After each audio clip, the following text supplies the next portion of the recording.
Buenas tardes, tengan todos. Son las 6 en punto. En nombre de nuestros amigos Octavio de la Torre y Daniela Martínez, le damos la bienvenida tanto el ingeniero Enrique Herón como un servidor Máximo Carvajal al maestro Armando Álvarez. Sea bienvenido, maestro, a esta reunión que tenemos todos los días de lunes a jueves y que ahora nuestros patrocinadores y conductores propietarios están con unas merecidas vacaciones que tiene más de 3 años que no tomaban. Así que muy bienvenido, tanto el ingeniero Enrique Herón como un servidor. Estaremos a cargo de esta transmisión y por lo pronto, pues reitero que nos da mucho gusto tenerlo con nosotros. Es una autoridad en el tema que va a tratarnos en los aspectos familiares, las empresas familiares, y de veras que es un tema problemático. ¿Cuántas veces no estas empresas familiares, por la misma razón de cercanía y de convivencia estrechísima, pues no llegan a buen puerto y se van creando problemas que incluso redundan en los lazos que deben de tener las familias? Estamos seguros que será un tema muy importante y que el público que hoy nos escucha aprenderá mucho de sus conocimientos.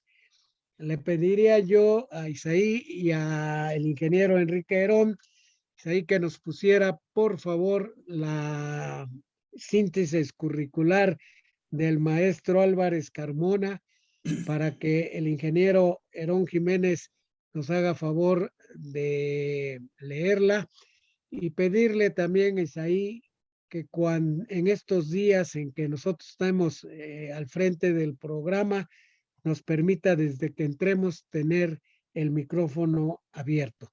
Muchísimas gracias y adelante y bienvenido, maestro Álvarez. Muchas gracias, doctor. Gracias, doctor. Voy a dar paso. Armando, muy bienvenido. Qué bueno que nos vas a dar esta plática tan interesante de las empresas familiares. Y me voy a permitir leer tu semblanza que tenemos. El maestro Armando Álvarez Carmona es contador público por el CETIS Universidad. Ha sido consultor asociado al Centro de Empresas Familiares de la Universidad de Monterrey, de arriba los Tigres. Es expositor del Instituto de Alta Dirección de Graduados del Graduate School Business del CETIS University, así como del IDE Business Program del IPADE, en temas de empresas familiares, gobierno corporativo y sucesión patrimonial. Tiene maestría en Ciencias de la Familia para la Consultoría y está diplomado en Orientación Familiar por la Universidad de Anáhuac. Cuenta también con maestría en Gestión y Mediación de Conflictos por la Universidad Internacional de Valencia. Cursó el programa de Fundamentos de la Consultoría de Empresas Familiar en el Instituto Nexia de Barcelona, España. Cuenta con el diplomado en Gestión y Dirección de Empresas Familiares de la Universidad de Monterrey, de la UDEM. Está certificado en el uso de las herramientas MBTI por el Consulting Psychologist Press en Mountain View, California. Y está certificado como Family Business Consultant y Family Wealth Advisor por parte del Family Farm Institute. Es miembro del Family Farm Institute de Boston, Massachusetts, y fue miembro del Entrepreneurial Management Center de la Escuela de Negocios en San Diego State University. Bienvenido, maestro Armando Álvarez Carmona, y te cedo los micrófonos y puedes compartir tu presentación si tienes alguna. Y sí, con mucho gusto y con todo el placer del mundo te vamos a escuchar y atentos a tus comentarios. Gracias, doctor, por su permiso. Muchas gracias, ingeniero. Les comparto ahorita la pantalla. Por favor, si tenemos algún tema aquí, me metí en una de las redes de internet supuestamente de más eficientes aquí del despacho, pero si por algo tenemos algún problemita, por favor me lo hacen saber para cambiarme de red y que no haya problemas ahí con seguirme. Bueno, me voy al grano. Efectivamente, el tema es la continuidad de la empresa familiar y les presento aquí brevemente esta colección, digamos, de expresiones coloquiales que ha recogido, pues digamos, de la sabiduría popular. En este caso fue en la Universidad de Harvard, lo hizo John Davis, quien sacó estas frases de diferentes países, que algunas de ellas quizás ustedes estén familiarizados. Y como podrán ver la que tenemos en México, pues decimos que padre zapatero, hijo caballero, nieto limosnero. En Estados Unidos dicen de mangas de camisa a mangas de camisa en 3 generaciones. Y fíjense todas las demás, lo que nos están diciendo, la sabiduría popular es que la riqueza no dura 3 generaciones. O sea, hay una primera generación que atesora, acumula, la siguiente lo gasta. Ya ven que tenemos una expresión donde decimos, fulano de tal es millonario. Sí, nada más que su papá cuando murió era multimillonario. Entonces, las demás generaciones, cuando no las acostumbramos o no las enseñamos a ser productivos con el patrimonio que van a heredar, pues terminan dilapidándolo y terminan gastándoselo y pues por algo se han acuñado estas expresiones que vienen aquí. Y esto es exactamente aplicable para la empresa familiar. Les muestro la siguiente lámina, que es una estadística que sacó el Centro de Citibanamex, también para tema de empresas familiares. Es una estadística que se mantiene muy actualizada, aunque es desde 2017, y nos dice que de 100 empresas o del 100% de empresas que nacen en manos del fundador, en este caso del emprendedor, a la siguiente generación solamente logran sobrevivir con éxito el 30% y a la tercera generación solamente el 13%. Y esta estadística, cuando es aquí en México, en realidad está muy alineada con lo que vamos a ver a nivel mundial en cualquier otro tipo de estudio. Coinciden más o menos con estos números. Realmente las modificaciones pudieran ser mínimas, pero los números serían muy consistentes. John Ward de la Universidad de Harvard también investiga por qué las empresas no llegan a manos de la tercera generación. Agarró 1000 empresas a nivel mundial que no lograron sobrevivir en la tercera generación y encontró, fíjense, estos datos de los cuales el que estoy sombreando o estoy poniéndole un marquito más oscurito o más grueso es para que identifiquen ese porcentaje del 60%. Es decir, de los problemas por los cuales las empresas no sobreviven en manos de la tercera generación, fíjense cuál es el más importante. Prácticamente 2/3 partes es porque tuvieron dificultades en la familia o conflictos que no supieron manejar. Ese es digamos, lo que más pesa en el por qué las empresas no llegan a la tercera generación. Y desde que nos venimos dedicando a este servicio de asesorar a las empresas en la continuidad de sus negocios, pues hemos aprendido todas estas historias, digamos, de terror de otras familias que se agarraron del chongo y terminaron tronando la empresa y terminaron destruyendo la relación familiar. Y realmente todo es por un tema justamente de conflictos mal manejados. Pero ¿qué es el conflicto? Fíjense, muchos pensamos que conflicto es que yo me esté peleando constantemente con alguien, que yo esté guerreando contra él, que le esté haciendo la vida cansada. Y no, en la definición, por ejemplo, de Kenneth Thomas, que es, junto con otro autor, ellos diseñaron una herramienta para poder diagnosticar los perfiles de cómo manejamos cada uno de nosotros el conflicto.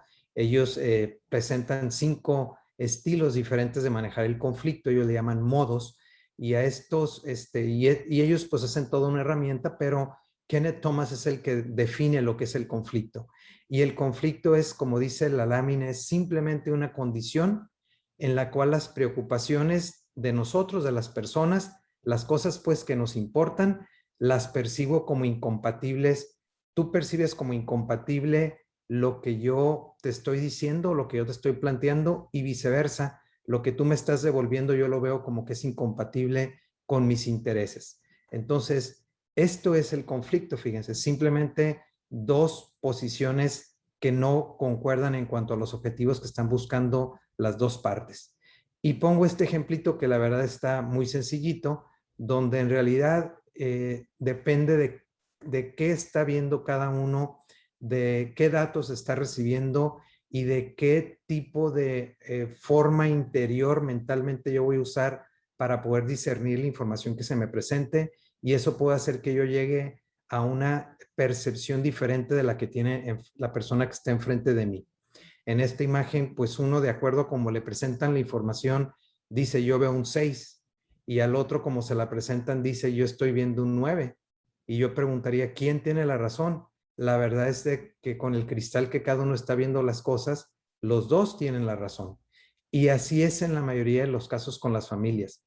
Las familias tienen primero el desconocimiento de que las personas percibimos diferente. Todos piensan que vamos a percibir igualito que los demás. O sea, no se ponen a pensar que el otro puede percibir las cosas, la misma información que le fue presentada a mi hermano, él la percibió como riesgosa, mientras que yo, de acuerdo al análisis que yo hice, yo no estoy viendo esa transacción o esa operación como riesgosa. Son temas de percepción. Y luego agreguémosle eso, que la familia tiene un mal sistema de comunicación. No se comunica de malos modos o simplemente se comunica mal. Entonces, si tienes percepciones diferentes y tienes una manera incorrecta de cómo comunicar, de cómo poder ser, digamos, más asertivo con el que tienes enfrente de ti, vamos a tener una situación de conflicto que va a sacar en la estadística de ese 60%. Aquí les presento rápidamente, de conformidad con la herramienta que se llama Myers-Briggs Type Indicator, que es lo escucharon en el currículum, es una de las herramientas para las que estoy certificado. Esta herramienta nos va a arrojar como resultado algún perfil de los 16 que son los que da como resultado. Y este perfil que cada quien vamos a tener, además tiene digamos, unas tonalidades. No quiere decir que si mi perfil es el ESTJ, yo voy a ser igualito que otro que tiene un perfil ESTJ. Vamos a tener el perfil, digamos, igual, pero con diferente nivel de intensidad cada uno. Entonces, dentro del mismo perfil, resulta que ya tenemos diferencias. Pues imagínense si yo soy ESTJ y alguno de los que me escucha tiene un perfil INFP, por ejemplo, que es todo lo contrario al ESTJ. Significa entonces que esa persona va a usar un proceso mental para discernir la información que le presentan diferente al proceso que yo voy a utilizar. Por ejemplo, una persona, y no me quiero detener mucho en esto, quizás puede ser una plática que demos más adelante, una persona que tiene en su perfil la letra N, quiere decir que es una persona que está acostumbrada a ver la película grande, la gran foto, que parte de lo general para llegar a lo particular. Una persona como un servidor que tenemos en nuestro perfil la letra S, significa que nos vamos a ir primero mucho al detalle y nos vamos a fijar mucho en el detalle, y del detalle vamos a tratar de elaborar para tratar de entender la película grande. Entonces quiere decir que los dos la misma información nos las van a presentar a los dos, y los dos la vamos a ver y la vamos a analizar de manera diferente. Lo que puede hacer entonces que en la familia un miembro de la familia llegue a una conclusión y otro miembro de la familia llegue a una conclusión diferente. Entonces, tenemos que percibimos de forma diferente. La razón por la cual las empresas familiares no duran justamente es por conflictos familiares. Y la manera de poder evitar o de poder blindar a una familia empresaria a que tenga este tipo de problemas es por adelantado platicar de los problemas que se pueden presentar. Entonces, hacer un menú de temas e irlos abordando uno por uno e ir acordando reglas por adelantado. Y vean lo que dice esta estadística que es del ITAM, que tiene que ver con un plan de sucesión, que el plan de sucesión no nada más es hacer un testamento o hacer un fideicomiso sucesorio, implica hacer reglas también de convivencia en la familia, de la convivencia de la familia en el negocio, lo que le llamamos un protocolo familiar, y otra serie de documentos más también de tipo legal. Fíjense cuántos se preparan. Del 100% que entrevistaron en el ITAM, solamente el 22% se prepara. Es decir, el otro 78% no trabaja en ningún tipo de reglas, no deja nada listo para el cambio generacional. Y esta laminita que pongo, pues lo dice todo, y si no, pues dice mucho. Si no hay reglas, no hay límites. Es decir, si en la familia no nos damos a la tarea de por adelantado discutir reglas para las situaciones de controversia, de conflicto que se pueden presentar, entonces no hay límite en lo que podemos hacer los miembros de la familia. Entonces, ¿qué es lo que tenemos que hacer? Lo que tenemos que hacer es justamente establecer unas reglas del juego. Y aquí les estoy presentando, y es de lo que vamos a hablar el resto de la charla, específicamente lo que es el protocolo familiar. Pero hay otros temas de los que después podríamos hablar, de lo que es, por ejemplo, un consejo de administración, de lo que son fideicomisos de control accionario, de lo que es inclusive ya un testamento en sí, de cómo dejar la propiedad. Entonces, habrá otros documentos. El protocolo no es el único documento, pero sí debo decir que es un caballito de batalla que todos los consultores de empresas familiares vamos a utilizar con regular frecuencia. ¿Qué es el protocolo familiar? Y esta información y esta presentación, como saben, les va a ser compartida. El protocolo familiar es un documento, sería una especie de un contrato privado que hacen entre las partes que van a llegar a todos estos acuerdos y van a dejar por escrito cómo va a ser la relación en la familia, dentro de la familia y de la familia dentro del negocio. Y la familia como propietaria del patrimonio que va a ser sucedido de la generación mayor a la siguiente generación. Usualmente se van a involucrar en la discusión a todos los miembros de la familia a los que les vaya a aplicar estas reglas. Típicamente, pues tiene mucho que ver también las edades de los participantes. Si son muy jovencitos, a lo mejor vamos a estar hablando de temas de dividendos, acciones, derechos de preferencia por el tanto, a lo mejor algún tanto técnicos que los jovencitos pudiera ser que salgan de su entendimiento, y entonces trataremos de que los que participen en el proceso sean digamos, la familia de la generación mayor, que es la que está transmitiendo la propiedad o estaría transmitiendo la propiedad, hacia la generación siguiente, tomando en consideración, decía, la edad, buscando que sean hijos o descendientes que ya tengan la capacidad de entender. Tiene, como les decía, el efecto de que sea una especie de contrato privado, y habrá cláusulas de aquí que inclusive pueden elevarse a escritura pública, pero no quieren entrar también en ese detalle que ya es muy técnico. Como digo en la lámina anterior, es tan relevante el producto como producto en sí, pero el proceso yo diría que es mucho más importante, pero mucho más importante. El producto en sí, ¿qué va a ser? Pues va a ser un cuadernote, dependiendo todos los cuadernos, todos los acuerdos que quiera tomar la empresa, nos va a dar como resultado un documento más o menos extenso, dependiendo con qué nivel de detalle quieran reglamentar las diferentes situaciones de posible conflicto que quieren resolver para el futuro. Y la idea es que, pues, que ese reglamento ayude a neutralizar o a prevenir los conflictos, porque cuando se llegue a presentar la situación de hecho, pues ya tenemos nosotros por escrito qué era lo que iba a aplicarse en ese supuesto. Entonces, nos vamos al reglamento y decimos, o al protocolo, esto es lo que habíamos acordado cuando lo discutimos. Y ahorita les voy a explicar los temas que se incluirían en el protocolo familiar que viene más adelante en las láminas, para no detenerme en estas que son, digamos, más o menos generales.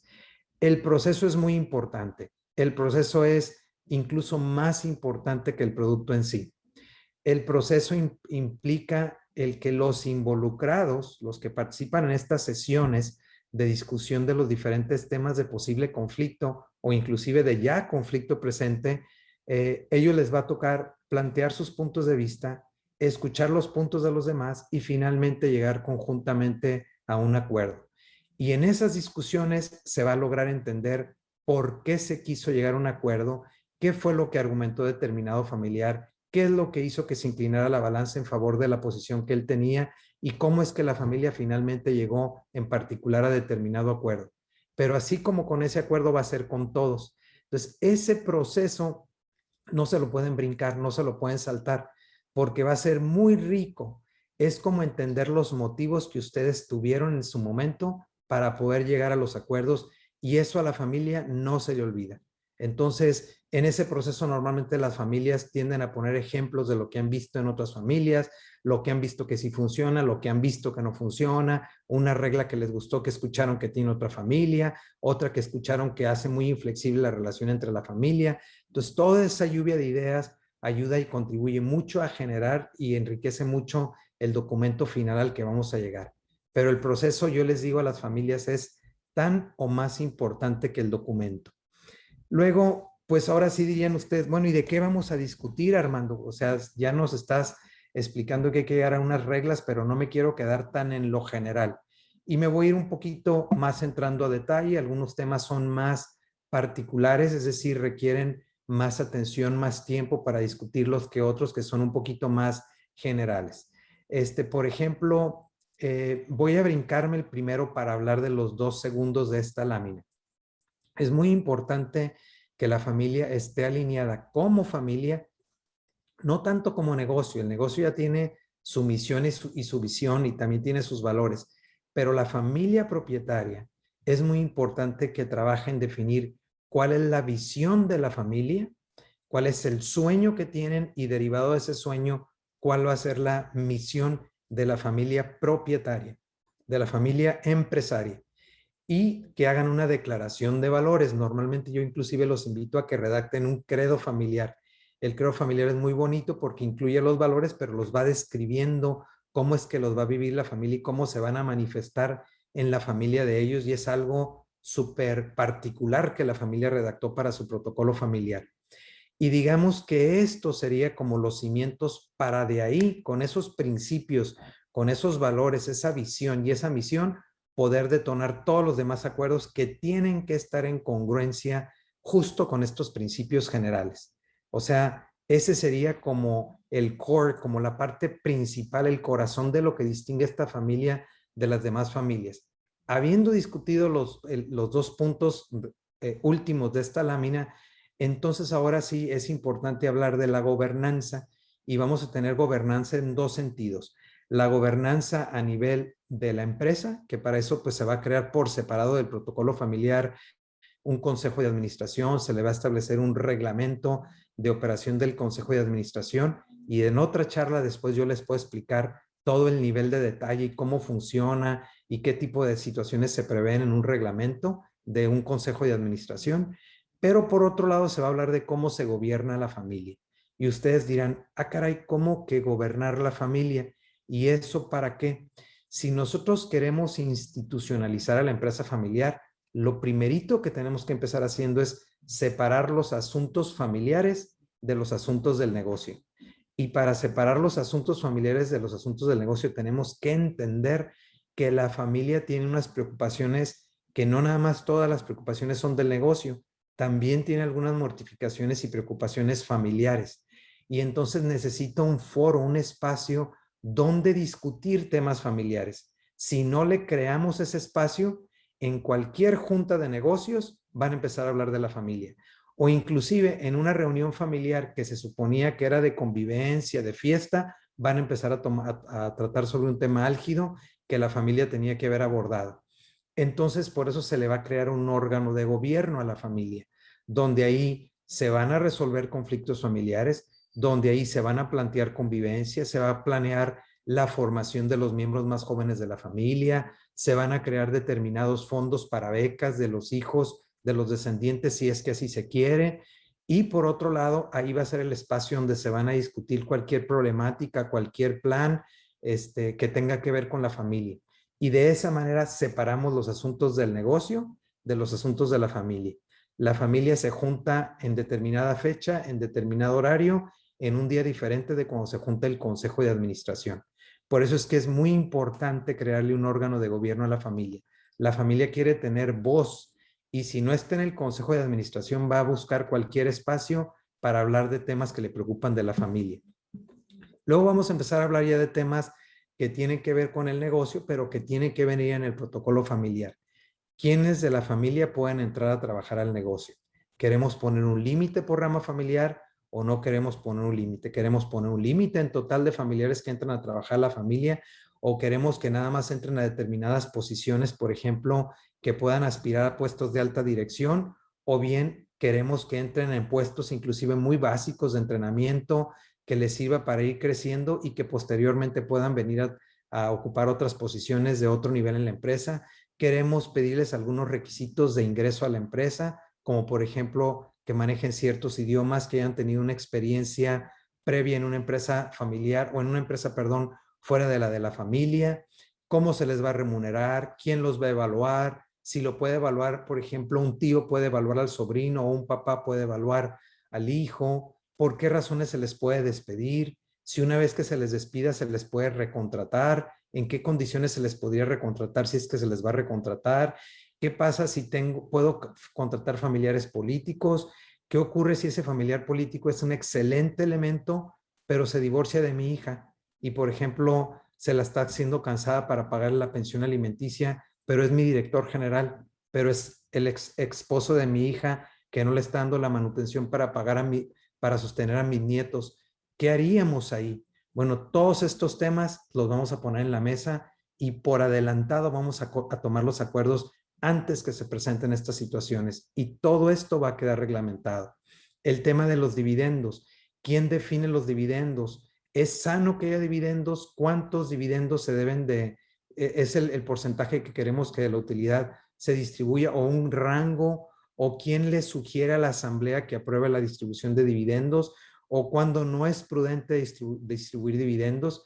Miren, el tema de los dividendos es algo de lo más informal que se maneja en las familias empresarias. Típicamente tienden a no distribuir dividendos, porque los que estamos operando la empresa tenemos sueldos a niveles de alta dirección y además tenemos bonos y la empresa nos paga el carro, nos paga el celular, nos paga la computadora y a veces entonces todas las utilidades las estamos reinvirtiendo, pero ¿qué pasa con mi hermano o mi hermana que no trabaja en la empresa, no recibe un sueldo, pero tampoco está recibiendo dividendos? No tendría un incentivo entonces para mantenerse como accionista en la empresa y entonces se convierte en lo que es un socio, pues que va a estar desesperado, va a estar preocupado y va a estar viendo el momento de quererle vender las acciones a un tercero, pues para hacer líquida la inversión. Al final del día no está ganando nada, nomás le dicen que la empresa vale más, pero él nunca lo ve en su bolsillo. Entonces, muy importante el tema de los dividendos. Otro tema es el de los beneficios familiares. Es muy común que las familias empresarias, ya sea con patrimonio que está a nombre de la familia o patrimonio que está a nombre de la empresa, lo utilice para beneficio personal los miembros de la familia. Y eso no está mal. Lo que está mal es no reglamentarlo. Por ejemplo, la familia está en el giro agrícola o en el giro ganadero y tienen dentro de la finca, tienen una casita muy padre para irse a quedar ahí el fin de semana con alberca, con motos o cuatrimotos para el cerro, racers, todo este tipo digamos, de vehículos a los que les gusta andar en off-road que le llaman. Bueno, y eso los compró, digamos, la empresa, son propiedad de la empresa. Y hay uno de los hermanos que es el que va todos los fines de semana y le saca provecho a esos bienes. O los papás tienen una casa en una bahía, pues pensemos aquí en San Diego, y lo compraron a nombre de los papás, pero igual un hijo está aprovechando la lancha para irse a hacer deportes acuáticos y demás, y los demás miembros de la familia no. O la familia empresaria les paga escoltas, les paga chofer, les paga la gasolina, les paga seguros de gastos médicos, seguros de vida, etcétera, etcétera. Todo lo que le llamamos beneficios familiares. Algo que nos encontramos con mucha frecuencia es que esto no lo tienen regulado, no hay un presupuesto, no hay quien le autoriza los montos. De repente un hermano está retirando 7 veces más que el otro y nadie se había dado cuenta. Entonces habrá que regularlo y decir, oye, de aquí para adelante o también para atrás hacemos un ajuste de todos aquellos que retiraron de más y que no retiraron proporcionalmente al resto de los miembros familiares. ¿Quién autorizará los montos? ¿Cuáles son los conceptos por los que puedo tener un beneficio? Por ejemplo, serían algunos de los temas ahí en ese capítulo. Luego viene el tema de negocios personales. Se puede que yo, que soy el director general de la empresa, y que me están pagando por un horario, pues que no tengo horario, ¿no? Prácticamente 8 horas es nominal, pero en realidad yo estoy, o el trabajo me exige estar ahí prácticamente pegado día y noche a la oficina o el celular, el Zoom, etcétera. Se vale que yo, sin hacerle competencia al negocio de la familia, pero que me están pagando un sueldo de director general en el horario en el que yo estoy trabajando para el negocio de la familia, ¿se vale que yo ponga un negocio personal, que me esté dando mis vueltas a ver cómo va el negocio, o que cite a las personas en las oficinas de la familia para ahí tener junta con proveedores, con clientes de mi negocio personal? He visto cosas muy graves. No nada más eso que les dije. O sea, he visto que inclusive se traen la oficina de su negocio personal, la instalan dentro de la oficina de la familia, del negocio de la familia, ocupan cubículos, internet, luz, extensión telefónica, computadoras, y nunca le pidieron permiso a la familia que querían tomar esos espacios para un negocio personal. Ese es un conflicto de interés muy serio y es un abuso realmente de confianza. Viene otro tema que tiene que ver con las acciones. Y voy un poquito rápido porque les quiero soltar así como las ideas y dar el espacio de preguntas y respuestas, y ahí ya podemos entrar a particularidades que me ha tocado ver de todas estas muchas particularidades. Venta de acciones es cuáles acciones están, más bien, cuáles transacciones de transmisión de acciones están permitidas.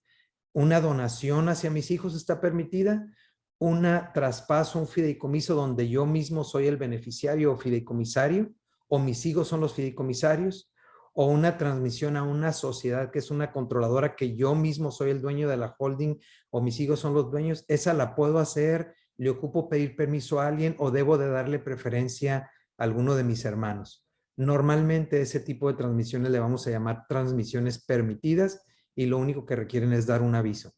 Pero ¿qué tal si yo le quiero vender a un tercero? Y entonces ahí vienen todas las reglas de lo que se conoce como el derecho de preferencia por el tanto. ¿Con qué anticipación les tengo que avisar a mis hermanos?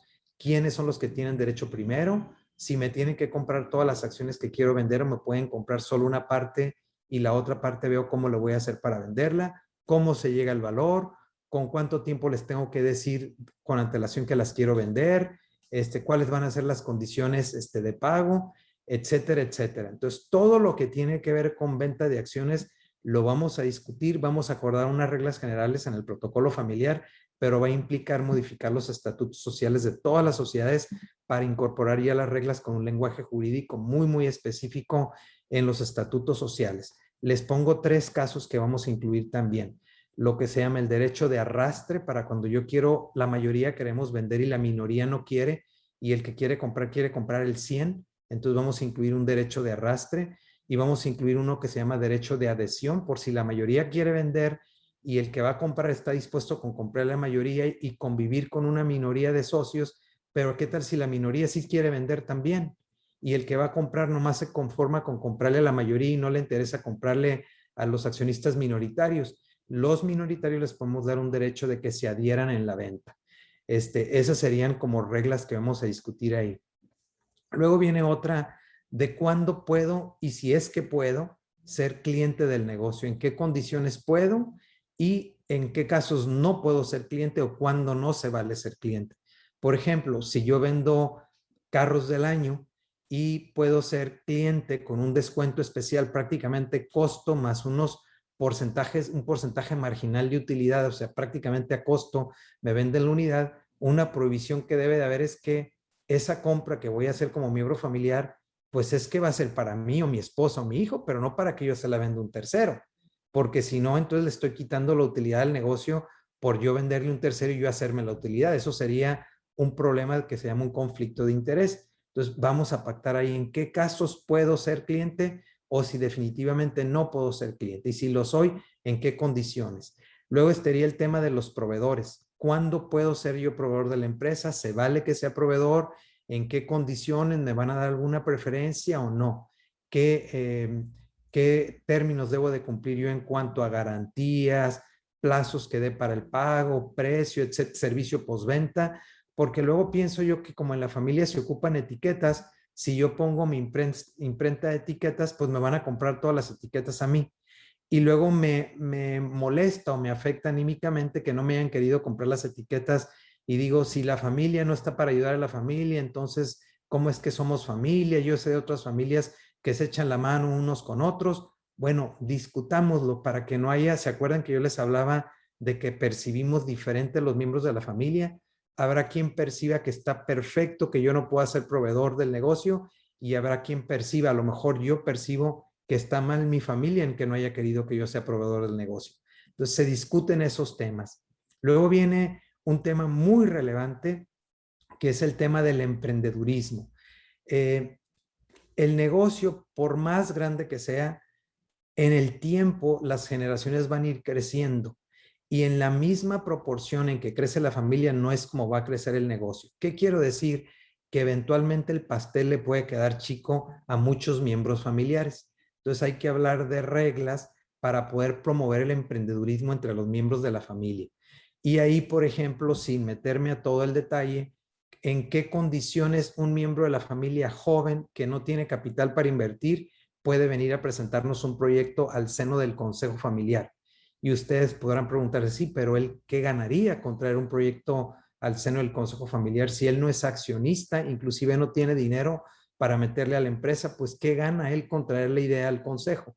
Bueno, lo que acordamos normalmente con las familias es que le den a perpetuidad o bien por un determinado tiempo de años un porcentaje en las utilidades, no de acciones, no un porcentaje de acciones, solamente un porcentaje en las utilidades, de tal manera que siendo yo un joven, traje una idea brillante que le gustó al consejo de administración, el consejo de administración la quiere implementar como un negocio de la empresa familiar, y me dicen, Armando, por haber traído la idea, tú vas a tener el 12, el 15, el 20%, son números supuestos que he visto en las familias, que son los porcentajes que más o menos manejan. Te voy a dar a perpetuidad estas utilidades del negocio. Después de que salgan todos los gastos de inversión, los estudios y demás, una vez que recuperemos, te voy a empezar a dar a ti esas utilidades. Entonces los jóvenes van a ver un incentivo en traer negocio porque se van a hacer socios de las utilidades, y eso le ayuda a la empresa familiar a ir creciendo el tamaño del negocio que tiene, pues para beneficio de las siguientes generaciones. Hay otro tema aquí que tiene que ver con el tiempo que yo le voy a estar quitando al negocio familiar para involucrarme en cámaras, en Coparmex, en CENIME, en organismos empresariales, donde les empiezo a dedicar tiempo y empiezo a meterme. Ya estoy en el consejo, luego estoy en comisiones a nivel nacional, luego soy el tesorero a nivel nacional, me la paso en Ciudad de México, pero resulta que no he traído ningún negocio para la familia. Y entonces uno empieza a cuestionarse la legitimidad, pues, de tantos viajes a la Ciudad de México. Eso sí, las notas de restaurante, las pisteaditas están muy buenas, la convivencia, está suave la pachanga, pero ¿de qué beneficio es para la empresa el involucramiento de ese miembro de la familia que está trabajando en el negocio y que desatiende su responsabilidad por irse a estas, digamos, comisiones que tiene en la Ciudad de México o en otro estado diferente del nuestro, ¿no? Entonces, habrá que poner reglas. ¿Qué tanto es tantito? ¿Cuándo sí se vale? ¿A qué obligaciones te vas a comprometer? ¿Cómo no puedes descuidar tu trabajo? Etcétera, etcétera. Y lo mismo hago copia y pega o copy-paste, como decimos acá en la frontera, al tema de participación política, nomás que ahora acá ya es, no me involucro en la empresa, me involucro en que soy el diputado suplente o soy el alcalde suplente o ando en puestos de política, y entonces eso implica también quitarle tiempo a mi posición que tengo como director de ventas o director general o alguna posición por la que la familia me está pagando un sueldo, y yo estoy usando el tiempo para el que me pagan para distraerme en esas actividades políticas. Y vamos a discutir todo eso, ¿se vale, no se vale? Si se vale hacer proselitismo en la empresa, si se vale traer a candidatos a que hablen con los empleados de la empresa, si se vale que la empresa entregue ayudas económicas a diferentes partidos políticos.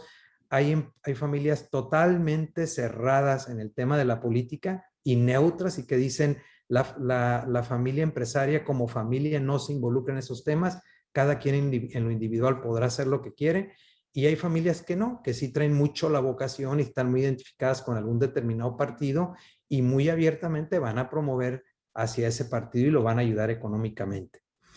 El tema de la filantropía, hay familias para las que este tema es totalmente secundario, hay familias que quieren discutir el que debe haber un presupuesto, que todo mundo viene y pide ayudas y el director general ayuda al orfanatorio fulano de tal, ayuda a la casa del migrante, ayuda al comedor del padre Chava, ayuda acá, ayuda a la casa del pobre, ayuda a la Castro Limón, ayuda a la Cruz Roja, ayuda, y pues el negocio no es un barril sin fondo. Entonces muchas veces se dice, oye, vamos poniéndole un presupuesto y que haya un mecanismo donde se le va a dar orden a qué solicitudes vamos a recibir e inclusive si hay ciertas apoyos de caridad o de ayuda social a los que realmente nosotros queremos destinar. A lo mejor a nosotros nos interesa la parte de la educación o nos interesa la parte de las enfermedades de la niñez o nos interesan las adicciones y a eso le queremos canalizar recursos. Bueno, de haber discutido esto con familias, hay familias que han creado ya sus propias fundaciones y están haciendo unas ayudas económicas bien, bien interesantes. Luego viene el tema de la formación de la familia, qué tipo de formación, quién la paga cada uno de los papás de cada una de las ramas familiares o lo paga la empresa familiar, en qué condiciones lo puede pagar la empresa familiar, te puedo pagar que te vayas al MIT o que te vengas aquí al CETIS, pues no son las mismas colegiaturas, cuáles son los topes, cuáles son los requisitos o simplemente no se pagan y que cada quien se rasque con sus uñas. Otro tema es el de los préstamos. ¿Se pueden pedir préstamos a la empresa familiar? ¿Cuántos préstamos puedo pedir? ¿Puedo pedir préstamos a pesar de que todavía tengo una deuda de un préstamo anterior? Hay determinadas fechas en las cuales no puedo pedir prestado. ¿Me cobrarían algún tipo de interés? ¿Qué pasa si no pago y me están correteando con los pagos? ¿Se pueden cobrar a lo chino de mis dividendos? ¿Me pueden pedir alguna garantía, como por ejemplo mis acciones de la empresa, etcétera, etcétera, ¿no? Y luego ya vienen las últimas tres. Son más que estas, ¿eh? Simplemente aquí lo que quería por el tiempo es darles como un menú y que quedara la idea de por qué es importante que esa es la parte central realmente del tema. El que nos llevemos que no todos percibimos la realidad exterior igual, todos tenemos cristales de colores diferentes como vemos la realidad exterior. Eso va a hacer que eventualmente yo piense que estoy en una situación de conflicto ante ti, que estás enfrente de mí, y agrégale a eso que tienes un tema de no comunicación o mala comunicación. Es decir, no sabemos lidiar con esas diferencias, no sabemos comunicárnoslas de manera adecuada, entonces yo no logro hacer una comunicación empática contigo, ni tú haces tampoco empatía conmigo, y entonces la familia termina distanciada porque se ven como enemigos. Eso es el común denominador de todas las familias, ¿eh?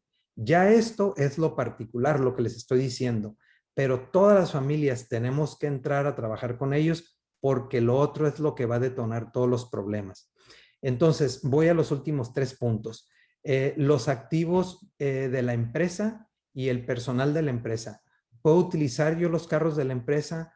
¿Puedo utilizar los camiones de la empresa? ¿Puedo utilizar las computadoras de la empresa, el mobiliario de la empresa? ¿Puedo utilizar al empleado, decirle, oye, vete ahorita antes de la hora de la comida, cómprame 5 kilos de carne, ve poniéndole carbón al asador y ve prendiéndolo para que cuando llegue con mis amigos ya esté el carbón en su punto y me tenga la hielera lista de cervezas? Pero es un empleado que le paga a la empresa y yo soy el que le dije que se fuera a ayudarme algo en la casa. ¿Lo puedo hacer? ¿No lo puedo hacer? Y si sí, ¿en qué condiciones sí?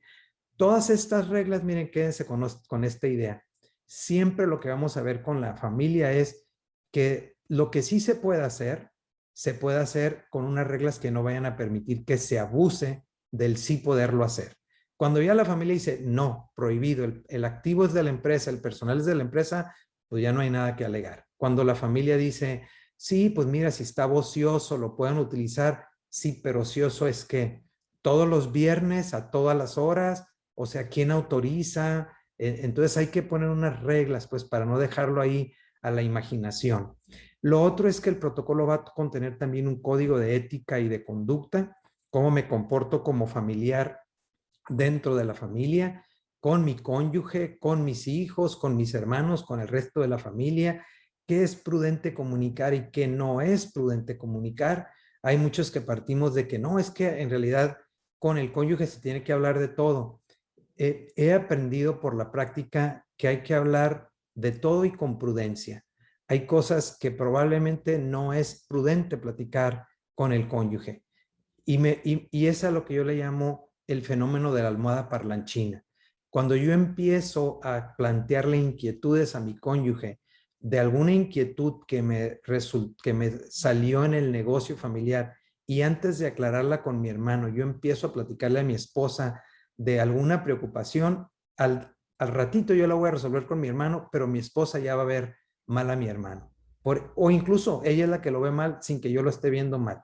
Oye, ¿por qué tu hermano tiene a tu hijo, a sus hijos en estos colegios y nosotros no los podemos tener?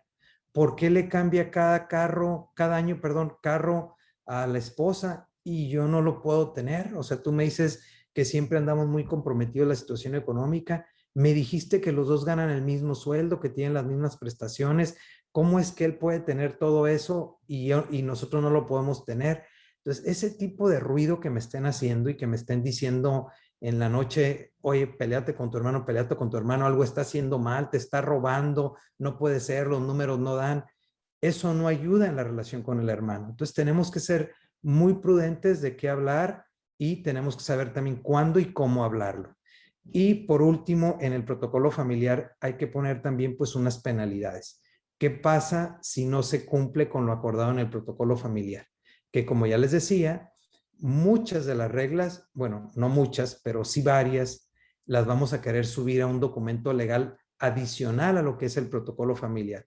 Que el protocolo familiar hace las veces, decía, de un contrato privado en los términos de la Ley General de Sociedades Mercantiles después de la reforma del 2014, del año 2014, junio del 2014, haría las veces de lo que es un acuerdo entre accionistas. Y luego poner, pues, qué sanciones tendría quien no cumpla. Y cierro con esta lámina para ya abrir el espacio de preguntas y respuestas. Me gustó este lema que tiene esta marca de relojes, pues que no son relojes económicos, que son este reloj de marca Patek Philippe, que dice, nunca un Patek Philippe es del todo suyo. Suyo es el placer de custodiarlo hasta la siguiente generación. Eso mismo yo les digo a las empresas familiares, tomado de este otro autor que les pongo a la derecha, que es Raúl Serebrennik, que dice que la empresa familiar no es nuestra, la tenemos prestada para pasarla mejor y más robusta a las siguientes generaciones. Pues bien, con esto concluyo mi presentación. Gracias. Pues, Armando, hagamos un Encantado. trueque. Trident Lodge y Customs y PLC asociados, hagamos un trueque, te otorgan el presente reconocimiento al maestro Armando Álvarez Carmona por hacer un trueque en la plática virtual con el tema La continuidad de las empresas familiares. Interesante tema, el día 12 de julio de 2021. Firma nuestro administrador general, nuestro CEO, nuestro jefe, doctor Octavio de la Torre de Estéfano, y la directora general de Magazine México, Daniela Martínez, con todo esto. Esto se lo va a hacer llegar después por vía correo y pues ya algún día tendremos oportunidad de vernos personalmente y te estaremos dando un abrazo y este reconocimiento. Gracias, Armando, por la plática, muy interesante, y esperamos una réplica, una segunda parte en donde nos des un poco más de esto que también lo manejas. Encantado, doctor ingeniero, un placer y qué gusto haber estado con ustedes, ¿eh?